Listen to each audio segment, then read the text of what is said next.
اعوذ باللہ من الشیطان الرجیم، بسم اللہ الرحمن الرحیم۔ رب اشرح لی صدری ویسر لی امری واحلل عقدۃ من لسانی یفقہوا قولی۔ تمام تعریفیں، تمام حمد و ثنا اس ذات باری تعالیٰ کے لیے کہ جو تمام جہانوں کا پالنے والا اور خلق کرنے والا ہے، اور تمام درود و سلام محمد و آل محمد کے لیے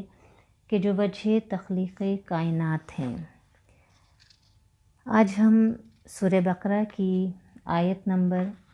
49 سے اسٹارٹ کریں گے انشاءاللہ۔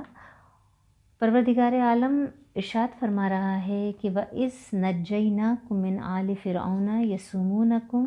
سُوءَ الْعَذَابِ يُذَبِّحُونَ أَبْنَاءَكُمْ وَيَسْتَحْيُونَ نِسَاءَكُمْ وَفِي ذَلِكُمْ بَلَاءٌ مِّن رَّبِّكُمْ عَظِيمٌ۔ بنی اسرائیل کو مخاطب کر کے پروردگار عالم ارشاد فرما رہا ہے کہ اور وہ وقت یاد کرو جب ہم نے تمہیں فرعونیوں سے نجات دی جو تمہیں بری طرح اذیت دیتے تھے، تمہارے بیٹوں کو ذبح کرتے تھے اور تمہاری بیٹیوں کو زندہ رہنے دیتے تھے، اور اس میں تمہارے رب کی طرف سے بڑا امتحان تھا۔ اب جو آیات شروع ہو رہی ہیں، ان آیات میں بنی اسرائیل کو دی گئی 10 سے زیادہ نعمتوں اور اللہ کے احسانات کی یاد دہانی کرائی جا رہی ہے، تاکہ نزول قرآن کے زمانے میں جو یہودی موجود تھے وہاں ان کو ان کے اسلاف کے حالات سے باخبر بھی کرے اور انہیں خبردار بھی کرے کہ اپنے بزرگوں کی گستاخیوں اور مخالفتوں کے باوجود تمہارا ان کے راستے پر چلنا صرف حماقت ہے، لہٰذا اللہ کی ان نعمتوں کا شکر ادا کرو۔ وَإِذْ نَجَّيْنَاكُمْ، یہ پہلی آیت نعمت ہے کہ ان کو فرعونیوں یعنی حاکم مصر کے چنگل اور قبطی قوم کی غلامی سے نجات بخشی۔ وَإِذْ نَجَّيْنَاكُمْ مِنْ آلِ فرعون۔ اب حاکم مصر یعنی آل فرعون کی تھوڑی سی وضاحت کروں کہ آل فرعون یعنی فراعنہ، یہ ٹائٹل ہے، فرعون نام نہیں تھا اس کا، ٹائٹل ہے شاہان مصر کا، یعنی جو مصر کے کنگ تھے، شاہ تھے، انہیں فرعون کہا جاتا تھا۔ جیسے شاہان روم کو قیصر کہا جاتا ہے، شاہان ایران کو کسریٰ کہا جاتا تھا، یہ ٹائٹل ہوتا تھا ان کے کنگ کے لیے، اور جو مشرک شاہان ہیں انہیں خاقان کہا جاتا تھا۔ یسومونکم سوء العذاب، جو تمہیں بری طرح اذیت دیتے تھے۔ کیا اذیت دیتے تھے؟ یذبحون ابناءکم ویستحیون نساءکم، تمہارے بیٹوں کو قتل کر دیتے تھے اور عورتوں کو چھوڑ دیتے تھے۔ اب کیا وجہ تھی کیوں بیٹوں کو قتل کرتے تھے؟ اور اس کی 2 وجوہات قابل ذکر ہیں۔ ایک تو یہ کہ بنی اسرائیل کی آبادی کیونکہ مسلسل بڑھتی جا رہی تھی، اور لکھا ہے کہ 400 سال میں ان کی آبادی 6 لاکھ تک پہنچ گئی تھی، اور ان کی آبادی کو اتنی تیزی سے بڑھتا دیکھ کر فرعون کو اپنے اقتدار اور قبطیوں کے تسلط کو خطرہ لاحق نظر آ رہا تھا۔ اسی وجہ سے بنی اسرائیل کی افزائش کو کنٹرول کرنے کے لیے یہ غیر انسانی قدم اٹھایا۔ یہ ان کی تاریخ میں بھی درج ہے، لیکن روایات اور تفسیر میں کچھ اور بھی مذکور ہے کہ امام جعفر صادق علیہ السلام اور امام محمد باقر علیہ السلام سے کتاب کمال الدین میں یہ روایت درج ہے کہ امام صادق علیہ السلام نے فرمایا کہ جب جناب یوسف علیہ السلام کی وفات کا وقت قریب آیا تو انہوں نے اولاد یعقوب کو جو کہ 80 مرد تھے ان کو جمع کیا اور بتایا کہ قبطی قوم تم پر مسلط ہوگی اور تم کو ہر قسم کی تکلیف دے گی، لیکن لاوی کی اولاد میں سے جو ان کا بھائی تھا حضرت یوسف علیہ السلام کا، یہ ایک مرد جس کا نام موسیٰ بن عمران ہوگا، وہ تمہارا نجات دہندہ ہوگا۔ اور امام محمد باقر علیہ السلام یہ روایت کرتے ہیں کہ حضرت موسیٰ علیہ السلام سے پہلے 50 جھوٹے افراد نکلے اور انہوں نے موسیٰ ہونے کا دعویٰ کیا تھا، جس سے فرعون کو پتہ چلا کہ بنی اسرائیل کسی موسیٰ کے انتظار میں ہیں۔ اور پھر فرعون کے کاہنوں نے، جادوگروں نے بھی فرعون کو یہ بتایا کہ ایک بنی اسرائیل میں ایک لڑکا پیدا ہوگا اور اس کے ہاتھوں تیرا دین اور تیری قوم تباہ ہوگی۔ اور اس کے بعد فرعون نے پھر یہ شاہی فرمان جاری کر دیا کہ آج کے بعد ہر پیدا ہونے والا لڑکا قتل کر دیا جائے گا۔ اور ایک اور ریزن یہ بھی تھا کہ کیونکہ بنی اسرائیل کا آبائی وطن مصر نہیں تھا بلکہ کنعان فلسطین تھا، جہاں حضرت یعقوب علیہ السلام اپنی اولاد کے ساتھ رہتے تھے، لیکن جب حضرت یوسف علیہ السلام کو مصر کی وزارت و حکمرانی ملی تو انہوں نے اپنے والد حضرت یعقوب علیہ السلام اور باقی خاندان کو بھی مصر بلا لیا تھا، اور ان کو مصر کے ایک سرسبز و شاداب ایک زرخیز زمین تھی، وہاں حضرت یوسف علیہ السلام نے انہیں آباد کر دیا۔ اب وہ یہاں سالوں سال رہے، ان کی افزائش نسل بڑھی اور بہت تیزی سے بڑھی، انہوں نے بہت ترقی کی۔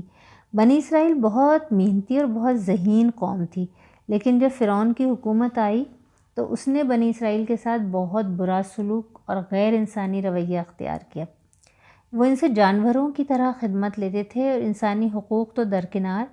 وہ انہیں انسان ہی نہیں سمجھتے تھے، اور قبطی قوم کے سارے کام بنی اسرائیل کے مرد اور عورت ہی بجا لاتے تھے۔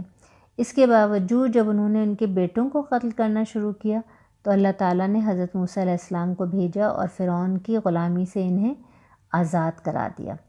وفی ذالکم بلاء من ربکم عظیم، اور اس میں تمہارے رب کی طرف سے بڑا امتحان تھا۔ یہاں سے سورہ بقرہ میں بنی اسرائیل کا واقعہ شروع ہوتا ہے کہ فرعون کے ظلم و ستم کا دور بنی اسرائیل کے لیے بڑی آزمائش کا دور تھا،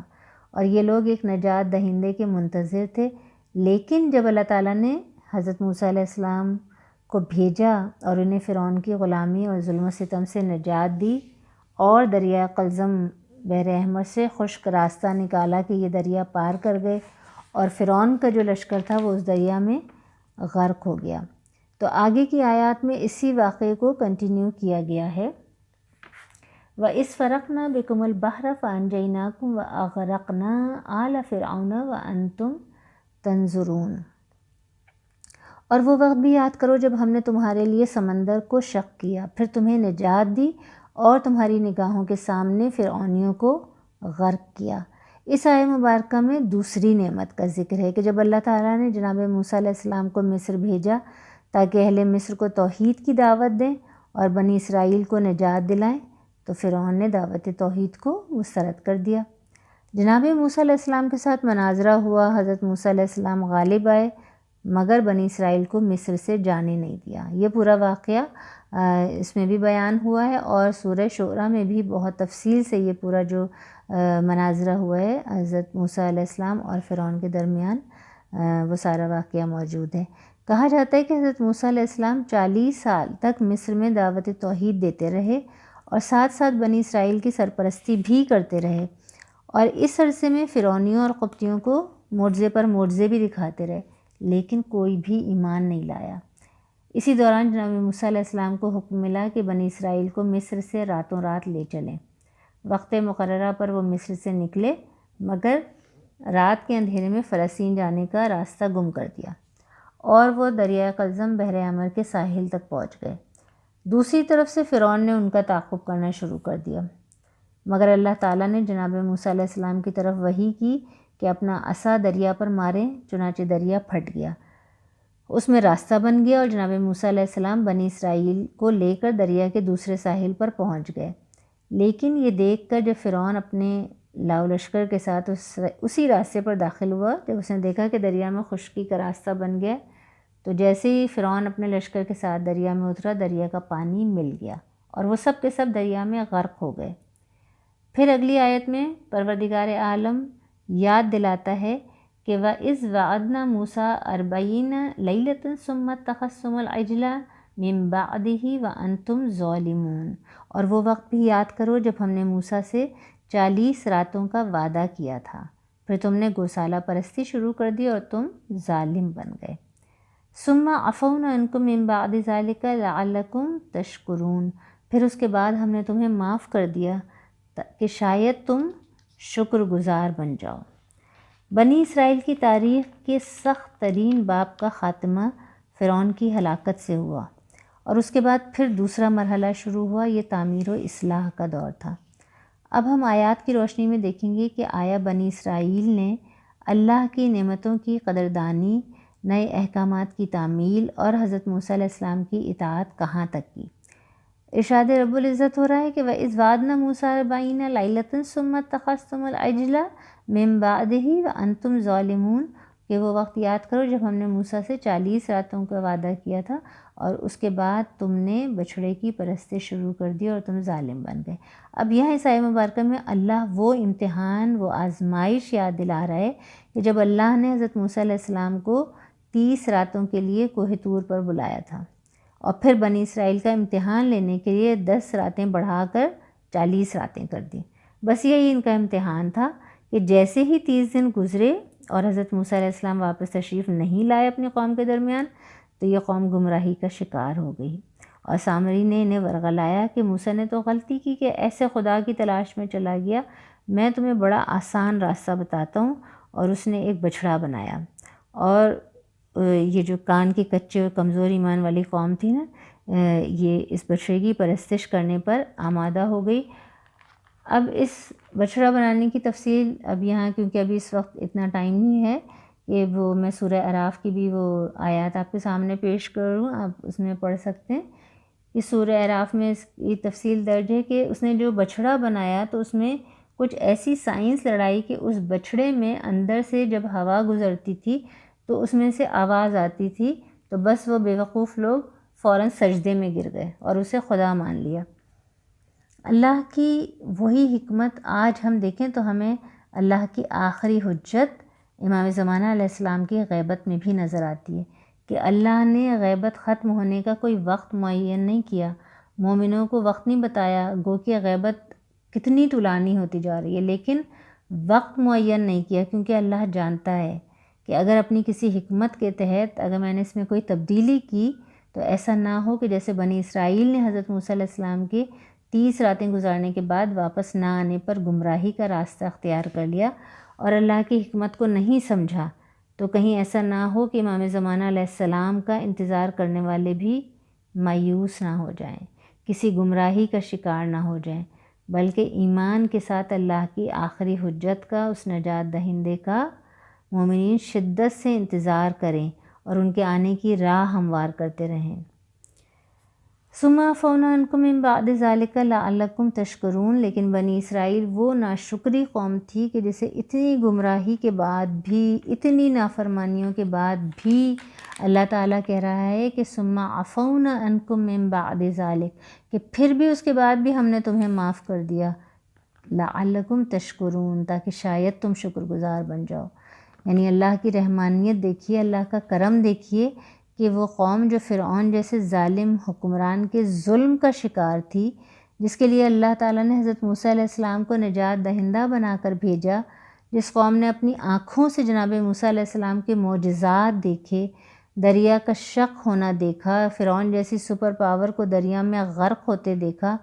یہ دیکھا کہ جو کمزور تھے وہ دریا پار کر گئے، اور وہ جو خود کو رب کہتا تھا، جو کہتا تھا اس دریا کی لہروں پر میری کمانڈ ہے، میں خالق ہوں، میں مالک ہوں، وہ اپنے پورے لشکر کے ساتھ، پوری طاقتوں کے ساتھ ان کی آنکھوں کے سامنے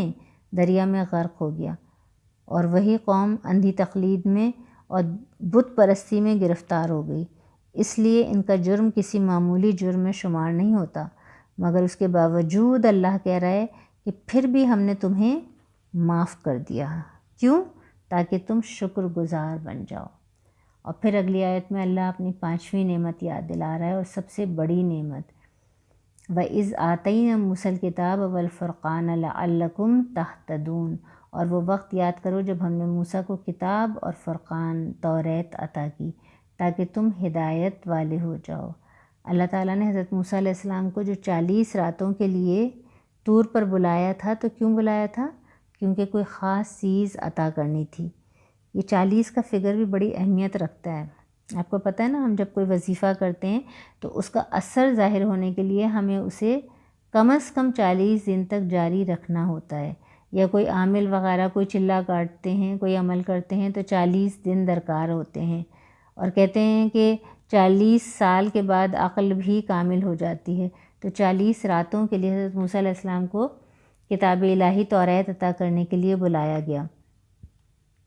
اب اس آیہ مبارکہ میں اللہ تعالیٰ فرما رہا ہے کہ وہ وقت یاد کرو ہم نے موسیٰ کو کتاب اور فرقان عطا کی۔ اب یہاں لفظ فرقان جو استعمال کی، یعنی فرقان کا معنی ہے حق اور باطل میں تمیز کرنے والی کتاب، جیسے قرآن مجید کے لیے بھی لفظ فرقان استعمال کیا گیا، کیونکہ یہ کتب آسمانی اپنے زمانے کے حق و باطل کی کسوٹی ہوتی ہے، جیسے قرآن کریم کے لیے ارشاد ہوا کہ شہر رمضان الذی انزل فیہ القرآن ہدی للناس و بینات من الہدی والفرقان۔ رمضان وہ مہینہ ہے جس میں قرآن نازل کیا گیا جو لوگوں کے لیے ہدایت ہے۔ زیر بحث آیت میں تورات کے لیے فرقان کا لفظ اس لیے استعمال کیا گیا کہ تورات کی یہ صفت اس کی اہم ترین خصوصیت میں شامل ہے، کیونکہ یہ بنی اسرائیل کے صحیح اور غلط نظریات کے درمیان فیصلہ کن کتاب ہے، اور انہیں تورات دینے کا مطلب یہ تھا کہ بنی اسرائیل اس سے تمام شعبۂ زندگی میں رہنمائی حاصل کریں۔ مگر کتاب تورات کو یہ خصوصیت صرف اس وقت تک حاصل تھی جب تک اس میں تحریف نہیں کی گئی۔ تورات کی تحریف کے بعد یہ خصوصیت ختم ہو گئی تھی۔ آج کے سیشن کا ہم یہاں اختتام کریں گے۔ نیکسٹ سیشن میں پھر اسی سلسلے کو کنٹینیو کریں گے انشاءاللہ۔ اور جیسے میں نے ابتدا میں کہا کہ آیت نمبر 40 سے لے کر ابھی آیت نمبر 103 تک بنی اسرائیل کا ہی تذکرہ جاری رہے گا، اس لیے ابھی تقریباً 60 آیات ہیں بنی اسرائیل سے متعلق جس میں ہم پڑھیں گے انشاءاللہ تعالی۔ دعا گو ہوں بارگاہ رب العزت میں کہ پروردگار عالم ہمیں قرآن کریم پڑھنے کی، سمجھنے کی اور اس پر عمل کرنے کی توفیق عطا فرمائے۔ وآخر دعوانا ان الحمد للہ رب العالمین۔ اللہم صلی علی محمد وآل محمد وعجل فرجہم۔